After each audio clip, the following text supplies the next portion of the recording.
Hi. Hey guys, my name is MrKilian and let's get into 7 tips I wish I knew before I started deltaforce. Now if these tips helped you and you can improve with these tips that I'm about to show you, then why not just subscribe, showing me that you like the content and I know whether to make more content, whether based on the content that you like the content, yeah?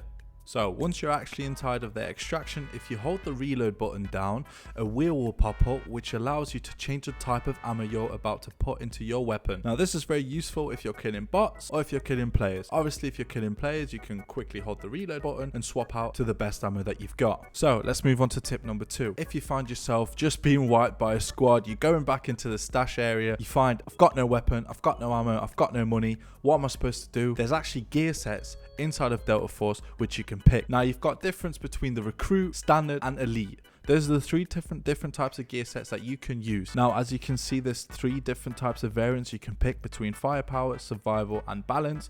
All of the gear sets are costing at 50,000 coins. If you move on to the standard one, it's the same principle, 3 different variants, now coming at the gear set value of 200,000 coins. Some of these do have like purple armor, blue backpack, blue chest rig. Now if you go into the elite section, you can see that each gear set is worth 400,000 coins. Now the gear set is quite expensive. Now you do have to have a gear ticket to get any of these gear sets, but you can see you get some purple armor, purple helmet, purple chest rig, sometimes even legendary vest kit, which in my opinion is pretty decent if you have any gear tickets available. Now as you can see, my stash is not looking too great. I've got a bit of armor here, I've got a bit of weapon, I've got a graphics card. Now I want to make sure I sort this out.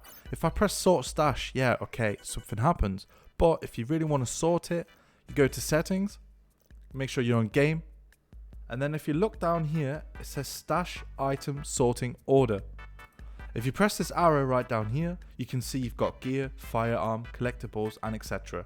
Now if I start moving it about, for example, I go around here, and I move this all the way to the top, I've got my key cards first, firearms, and then with my firearms, for example, I want my consumables to be after my firearms. Now I've got it ordered like this: keycard, firearms, consumables, gear. If I go back and go to my stash, press this, it will now change it to however I wanted it. So I've got my weapons here, I've got my consumables, exactly. So hopefully after that tip, you can now keep your stash as tidy as possible, making sure that every single thing that you want is in the right order. So let's move on to the next tip. Now it's very important that when you pick a weapon that you also calibrate it. If you don't know what calibrating is, basically let me show you guys. So as you can see, I'm using the AKS-74, which if you didn't know about this weapon, go and check out my latest video about the cheapest loadout on deltaforce. If you click on the calibrate area, you can actually go to the optics, and as you see, you've got 2 little sliders down here, one for the zoom, one for the pupil distance. And if I start moving it, hopefully you notice on the left side you can actually change the negative and the positive effects of your weapon. Now if we move on to the tactical stock, which I'm using on the AK-74, you can see that, oh okay, I've got weight limit, I've got placement. If I start moving the placement about, you can see on the left side, keep your eye on it, on the calibration effect, that okay, I get a little bit more firing stability, but I'm also getting a lot less aiming stability whilst I'm breathing, which is quite important for when you're in the game. So I just decided to keep it as low as possible. In fact, I don't really mess around with too much of these settings because I like this weapon how it is, but maybe test it out on your weapon and just see what you can make.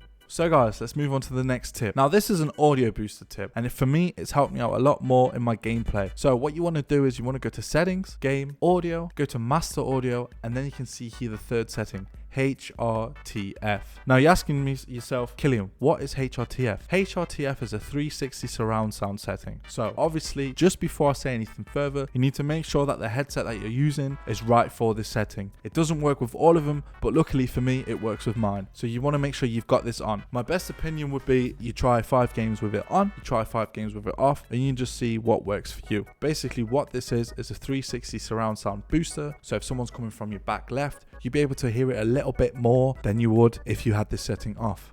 So guys, if you've enjoyed the last 5 tips that I've just given you, you're going to enjoy these 2 bonus tips. One of the bonus tips is if you're running around on extraction mode, you do find these strange drain pipes. Now you've probably run past them many times, but if you actually go up to them, you open them and loot them. Pretty decent if you want some extra loot. Sometimes you can find key cards or any other high tier loot. Bonus tip number 2. Now deltaforce is pretty much of a strange place. A lot of things are quite new. People haven't really figured a lot of things out. I know one of the first puzzles that you can do on deltaforce force. So if you go up to the administration area, go up to the top left, you can see right there's 3 looking pipes. Now if you go up to these pipes in game, you can see there's like a bit of a jumping up area. Now this is one of the Delta Force puzzles that you can find. I'm pretty sure there's 6 others, but I will make a video about how to get all 6 puzzle pieces. Now in these puzzles you do find legendary gear, helmet, vest, and I'm not really sure what the other ones are, but I'm sure they might be weapons or anything else. So once you've done this puzzle, you do go down into this green area and you do see a black loot box. If you grab that loot box and you press on details, you can actually see that you can get a legendary vest in this. Now, quick tip, if you've already done this before, you cannot do it again. If you do manage to get the box and you manage to extract, you will only get 5,000 coins as compensation. Now make sure you do actually do this puzzle correctly, because I actually felt like an idiot. So yeah, watch out for the falls, guys.